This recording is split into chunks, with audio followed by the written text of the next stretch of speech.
Good morning friend. आज मैं आपके सामने 2 मई 2020 का करंट अफेयर्स रखने जा रहा हूँ। यहाँ पर मैंने फिर से 10 पॉइंट इम्पोर्टेंट लिया है और उसे मैं यहाँ डिस्कस करूँगा। तो एग्ज़ाम पॉइंट ऑफ व्यू से काफ़ी ये सब पॉइंट्स इम्पोर्टेंट हैं। तो आइए देखते हैं फिर उसको बारी-बारी से। तो पहला हमारा जो पॉइंट है वो है किसान ऐप के बारे में है। किसान सभा ऐप जो कि लॉन्च किया गया है CSIR और CRRI के द्वारा, ठीक है। CSRI क्या है और CRRI क्या है? सेंट्रल रोड रिसर्च इंस्टीट्यूट, जो कि इसका हेडक्वार्टर दिल्ली में है। तो इसने क्या किया है, किसानों को अपनी फसल को सेल करने के लिए मतलब उन्हें जितनी आसानी हो सके अपने फसल अनाजों को मंडी में सेल करने के लिए, तो डायरेक्टली वो इस ऐप का यूज़ करके इजीली वो सब कुछ वहाँ से कर सकते हैं, कांटेक्ट कर सकते हैं जो भी डीलर होते हैं, कोल्ड स्टोरेज में जो होते हैं ऑनर। फिर उसके बाद अगर देखा जाए तो जो बीज या उर्वरक खरीदना हो किसानों को, तो इस लॉकडाउन के टाइम में काफ़ी उन्हें परेशानी होगी। तो इस ऐप के माध्यम से वो लोग इस परेशानी को दूर कर पाएंगे। तो इससे किसान जो हैं वो ट्रांसपोर्टर, डीलर, कोल्ड स्टोरेज के जो ओनर होते हैं और जो गोदाम मालिक होते हैं, मंडी के जो डीलर होते हैं, ये सभी इस ऐप के थ्रू एक दूसरे से कनेक्ट रहेंगे और वो इजीली जो भी जो किसानों का फसल है उसे मार्केट में खरीद सकते हैं और उसे आगे की ओर भेज सकते हैं। तो इस ऐप से ये काफ़ी फ़ायदा मिलेगा। तो ये काफ़ी अच्छा एक किसान सभा ऐप का जो लॉन्च हुआ है, ये अच्छा स्टेप्स लिया गया है गवर्नमेंट के द्वारा। और ये CRRI, central road research institute, जिसका हेडक्वार्टर दिल्ली में है, मेनली ये रोड रिसर्च इंस्टीट्यूट है और इसने ये ऐप को लॉन्च किया है। उसके बाद अगर हम देखें तो अगर इसमें क्वेश्चन पूछा जाए तो पूछा जा सकता है इस तरह से कि CRRI के द्वारा हाल ही में कौन सा ऐप लॉन्च किया गया था जिससे किसानों को लाभ मिला। तो हम यहाँ पर कह सकते हैं किसान सभा ऐप, या फिर अदर टाइप से भी क्वेश्चन को पूछे जा सकते हैं। किसान सभा ऐप को किसने लॉन्च किया, किसके द्वारा लॉन्च किया गया, तो आंसर में हम कर सकते हैं CRRI, central road of research institute. तो इस तरह से क्वेश्चन यहाँ 2 तरह से पूछे जा सकते हैं। उसके बाद अगर हम देखें नेक्स्ट में तो 5 मोर स्टेट्स, यूनियन टेरिटरीज, इसमें Bihar, UP, Punjab, Himachal Pradesh and Daman and Diu, जो कि यूनियन टेरिटरीज में आता है, join one nation one ration card system. तो one nation one ration card system जो स्टार्ट किया गया था, अभी ये जो स्टेट हैं ये ज्वाइन नहीं किए थे इसमें। इसके पहले करीब 12 स्टेट जो थे वो ज्वाइन कर चुके थे, तो अभी ये 5 लेटेस्ट में किए हैं। तो टोटल 17 जो स्टेट हैं वो one nation one ration card system से जुड़ चुके हैं। तो इससे जो फायदा मिलेगा, ये मतलब जो जैसे कि बिहार, यूपी के जो लोग हैं अपने राशन कार्ड से अगर कहीं भी हैं, दिल्ली में भी हैं, तो वहाँ इजीली राशन ले सकते हैं इस कार्ड के थ्रू, क्योंकि अब one nation one card system Bihar state, UP state ने भी ज्वाइन कर लिया है। तो ये काफ़ी अच्छा इससे फ़ायदा मिलेगा लोगों को। और जो खाद्य मंत्री हैं अभी हमारे, केंद्रीय खाद्य मंत्री रामविलास पासवान, उन्होंने ये ऐलान किया।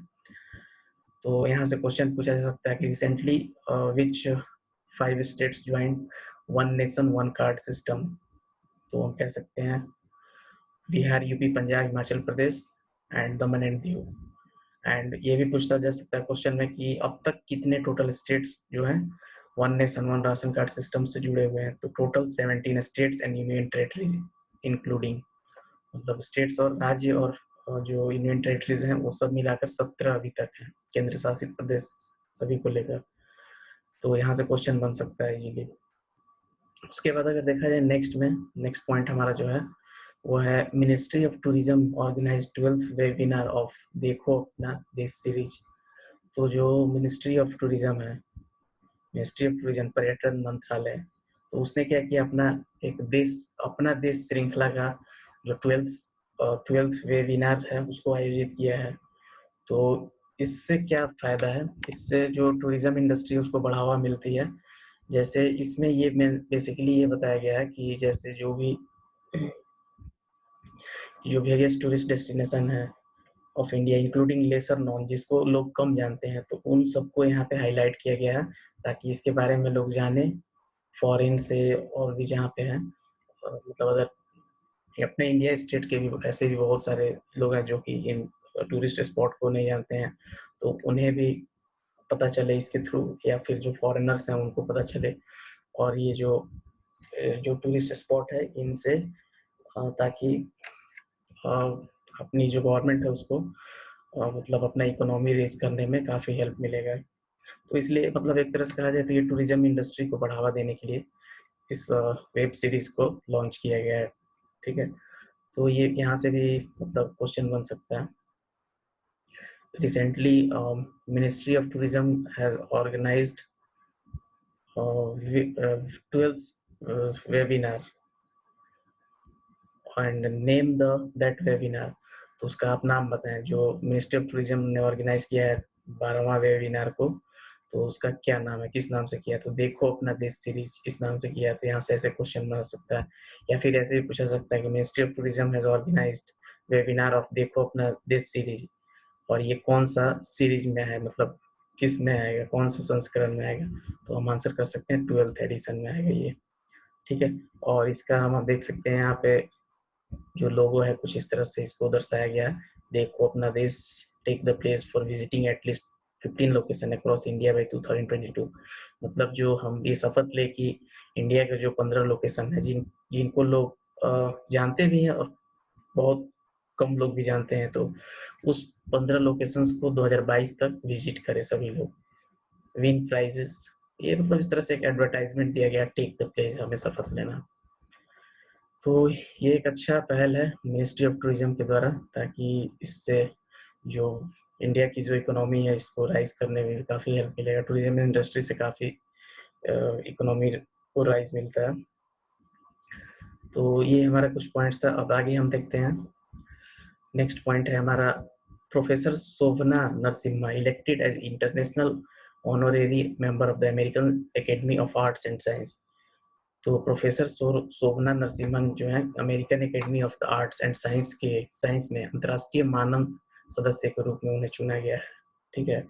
तो शोभना नरसिम्हा जो है एक प्रोफेसर है theoretical sciences at Jawaharlal Nehru centre for advance scientific research, जो कि बेंगलोर में है। तो वहाँ पे ये प्रोफेसर के पोस्ट पे हैं, और अब इन्हें जो है इलेक्ट किया गया है international honorary member of the American academy of arts and science. तो ये क्वेश्चन यहाँ से बन सकता है कि which professor is elected as international honorary member to the American academy of arts and sciences.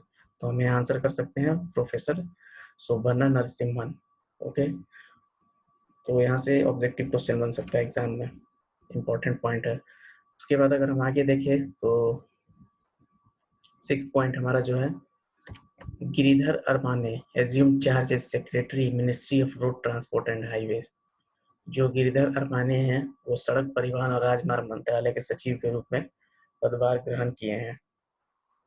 ये एक IAS ऑफिसर है जो कि आंध्र प्रदेश कैडर से बिलोंग करते हैं। अब इन्हें सेक्रेटरी बनाया गया है ministry of road transport and highway का। तो ये भी क्वेश्चन बन सकता है यहाँ से, who assumed charge as secretary ministry of road transport and highway। तो इन 2000 मई 2020 आंसर कर सकते हैं हम यहाँ पे गिरिधर अरमान ने। तो ये सब क्वेश्चन ऐसे हैं जो कि लोग पढ़ते नहीं हैं और ये एग्जाम में आ जाता है, तो इसलिए मैंने ये पॉइंट को रखा। जो हाईलाइटेड होते हैं वो तो सब लोग पढ़ लेते हैं, बट कुछ कुछ ऐसे पॉइंट्स होते हैं जो कि उसको लोग देखते नहीं हैं, बट वो ही एग्जाम में आ जाता है, तो इसलिए मैंने इसे रखा है यहाँ पे। तो ये क्वेश्चन बन सकता है एग्जाम में। उसके बाद अगर हम देखें, नेक्स्ट क्वेश्चन है हमारा जो 7th पॉइंट, इसको डिस्कस करते हैं। तो इसमें क्या है कि जादवपुर यूनिवर्सिटी स्टूडेंट्स, जो जादवपुर यूनिवर्सिटी के स्टूडेंट्स हैं जो कि वेस्ट बंगाल में ये यूनिवर्सिटी है, तो उन्होंने एक डिवाइस डेवलप किया है जिससे कि ये एनालाइज किया जा सकेगा कि जैसे कोई किसी को कफ है किसी पर्सन को, तो वो डिवाइस उसमें एक ऐसा सेंसर है कि जिसके माध्यम से वो ये बता देगा कि अगर ये कफिंग पर्सन है तो क्या ये कोरोना कैरियर है, मतलब क्या ये कोविड-19 कैरियर इसको कह सकते हैं, उससे वो डिटेक्ट करेगा। तो इससे हम ये बता सकते हैं कि जैसे कि हम इनिशियल स्टेज में जैसे स्क्रीनिंग करते हैं, अभी थर्मल स्क्रीनिंग हो रही है, तो उसके तौर पे हम इसे यूज कर सकते हैं, ताकि हम इनिशियली मतलब डिटेक्ट कर सके कि क्या ये कोरोना सस्पेक्ट है या नहीं। क्योंकि अभी तो जो थर्मल स्क्रीनिंग हो रही है, बस उसकी फर्स्ट स्टेज में तो थर्मल स्क्रीनिंग सबकी होती है, उसके बाद ही कोई जांच होती है किट के थ्रू। तो यहाँ पे इसको जो डेवलप किया गया है डिवाइस जादवपुर यूनिवर्सिटी स्टूडेंट्स के द्वारा, तो ये यूज़ किया जा सकता है स्क्रीनिंग के तौर पे। और जो ये जो स्टूडेंट हैं, ये मतलब अंडर ग्रेजुएट हैं, अभी अभी इनकी पढ़ाई कंप्लीट नहीं हुई, ग्रेजुएट नहीं हुए हैं, और ये हैं B Tech electrical and electronics communication engineering के स्टूडेंट, जिन्होंने ये डिवाइस को डेवलप किया है। तो यहाँ से क्वेश्चन बन सकता है, which university student develops device that analyzes if a coughing person is a COVID-19 carrier? तो आंसर कर सकते हैं जादवपुर यूनिवर्सिटी स्टूडेंट्स। ओके, उसके बाद अगर हम आगे देखें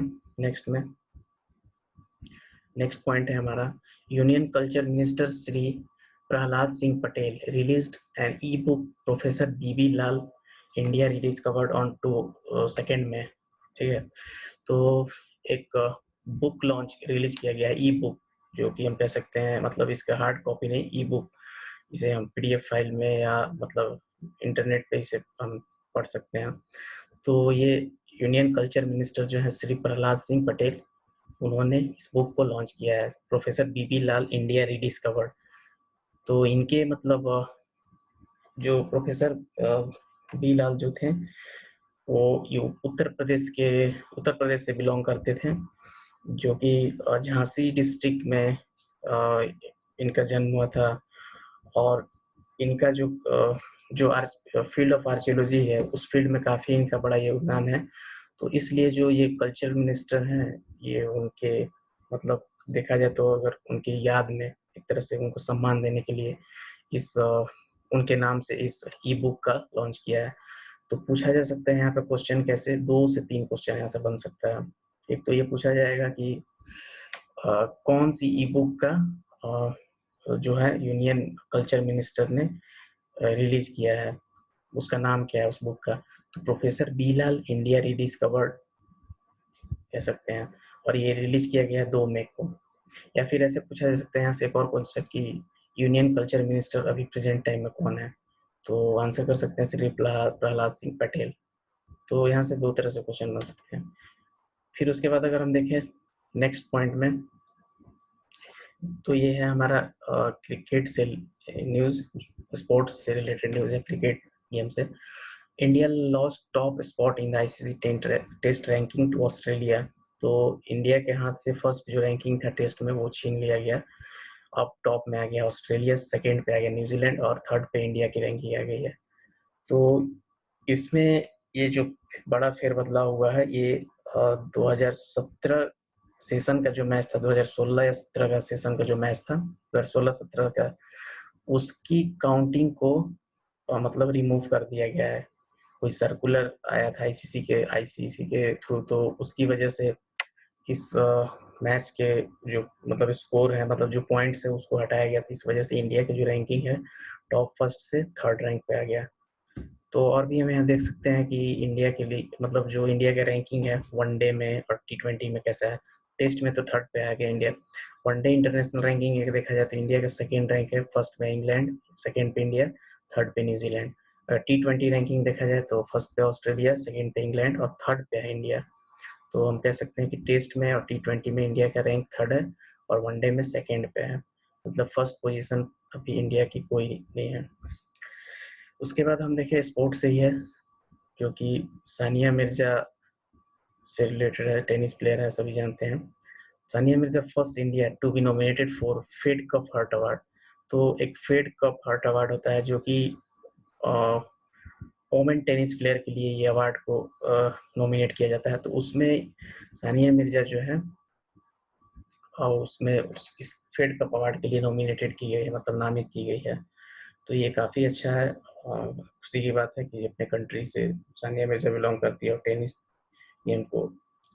गेम को रिप्रेजेंट करती है, तो उनका सिलेक्शन हुआ है इस अवार्ड के लिए। तो ये यहाँ से क्वेश्चन बन सकता है, recently which Indian tennis player nominated for Fed Cup heart award. हाल फिलहाल में जो इंडिया की जो टेनिस प्लेयर जो हैं उनको फेड कप अवार्ड के लिए नामांकित किया गया, वो पहली भारतीय हैं। तो आंसर कर सकते हैं सानिया मिर्जा। तो यहाँ से 2 से 3 क्वेश्चन बन जाएगा। एक तो पहली इंडियन कौन है जो कि फेड कप हॉट अवार्ड के लिए नॉमिनेट किया गया, तो सानिया मिर्जा। या फिर ऐसे भी आ सकता है कि मतलब फेड कप अवार्ड के लिए इस बार इंडिया से किस टेनिस प्लेयर का नॉमिनेशन हुआ है, तो कह सकते हैं सानिया मिर्जा। तो ये थे आज के कुछ इंपॉर्टेंट पॉइंट्स, करीब 10 जो मतलब अच्छे पॉइंट्स थे जिससे क्वेश्चन बनने के चांसेस होते हैं, उसको मैंने यहाँ डिस्कस किया और आगे भी करता रहूँगा। जो भी क्वेश्चंस आएंगे डेली का मैं अपडेट करता हूँ क्वेश्चंस, करीब 10 क्वेश्चन वो मैं यहाँ डिस्कस करता हूँ। तो आगे भी मैं करूँगा। अगर आप लोग इसमें कोई देखने के बाद कोई आप लोगों को गलतियाँ महसूस होती है या कुछ कमी, उसके लिए आप सजेस्ट कर सकते हैं कमेंट के थ्रू। और प्लीज़ इसे लाइक करें, शेयर करें और चैनल को सब्सक्राइब भी करें। Okay, thank you, have a nice day.